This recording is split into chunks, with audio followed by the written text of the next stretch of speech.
Hi అండి, అందరికీ నమస్కారం. ఈరోజు మనం దేహమే దేవాలయం అని అంటారు కదా, అది ఎందుకు అనేది మనం రెండో భాగంలో తెలుసుకునే ప్రయత్నం చేద్దాము.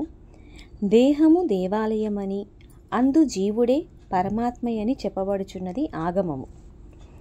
మనం నేర్చుకోయే భాగం రెండవ భాగం అండి. ఇందులో మనకి మన శరీరం గురించి క్లియర్గా చెప్పబడుతుంది. ఒకసారి మనం తెలుసుకునే ప్రయత్నం చేద్దాము.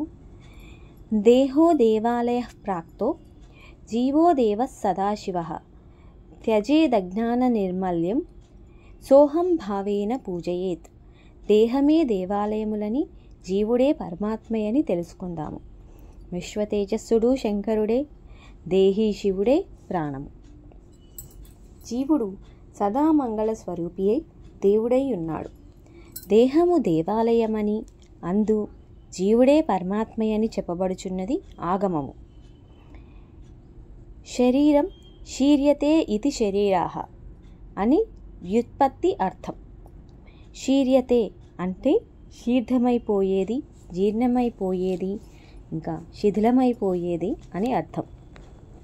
జీర్ణించిపోవటం, శిథిలమైపోవటం దీని లక్షణం.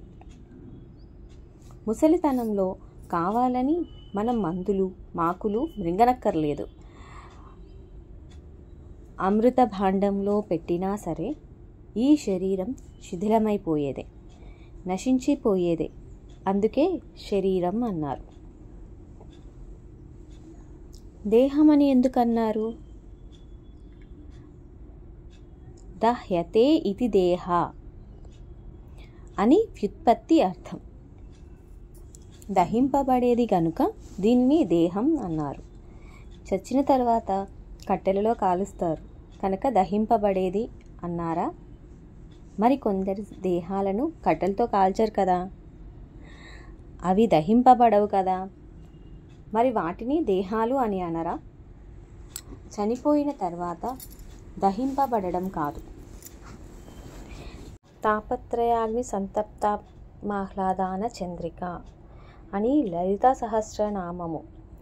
జీవించి ఉన్నప్పుడే మనలోని దాగి ఉన్న త్రయాగ్నులు, భార్య, పుత్ర, ధన అనబడే మూడును తాపత్రయాలనే అగ్నులు. వాని చేత నిరంతరం దహింపబడుతూ ఉండేదే ఈ దేహము. అది దైవిక, అది భౌతిక, ఆధ్యాత్మిక తాపాలే తాపత్రయం. దేహాన్ని దేవాలయం అని వేదాలు, ఉపనిషత్తులు చెబుతున్నాయి. ఎందుకు అంటే దేహో దేవాలయ ప్రాక్తః జీవో దేవ సనాతనః అనేది ఉపనిషద్ వాక్యం. ఈ దేహం ఎలాంటి దేవాలయం? ఇది ఒక చోట స్థిరంగా ఉండే దేవాలయం కాదు. ఇది చరదేవాలయం, కదులుతూ ఉండేది.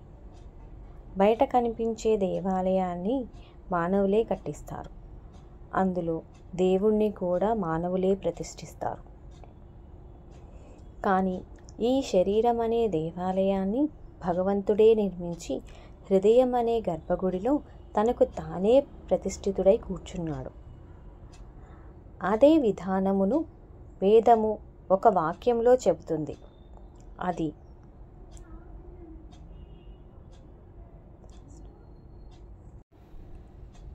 బయట గుడికి ఈ గుడికి అదే తేడా.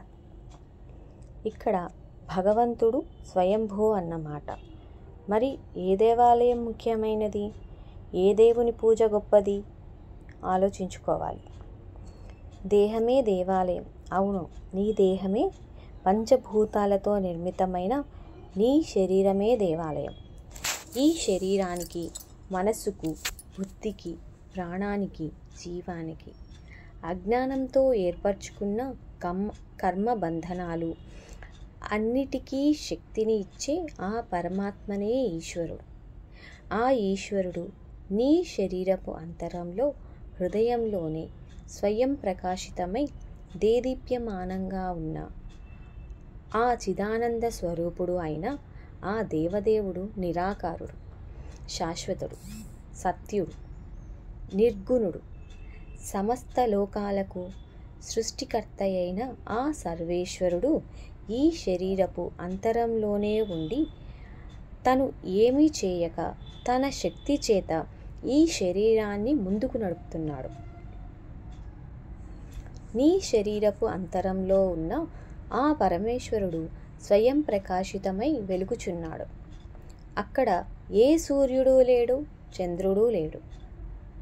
ఆయనే స్వయం ప్రకాశం. సూర్య చంద్రులు కూడా ఆయన యొక్క శక్తి తేజస్సు చేతనే ప్రకాశింపబడుతున్నారు. ఓం నమో భగవతే రుద్రాయ. ఓం శ్రీ శంభురూపాయ నమః శివాయ నమః. ఓం నమః శంకరాయ విశ్వతేజసే నమః. మానవ సేవయే మాధవ సేవ.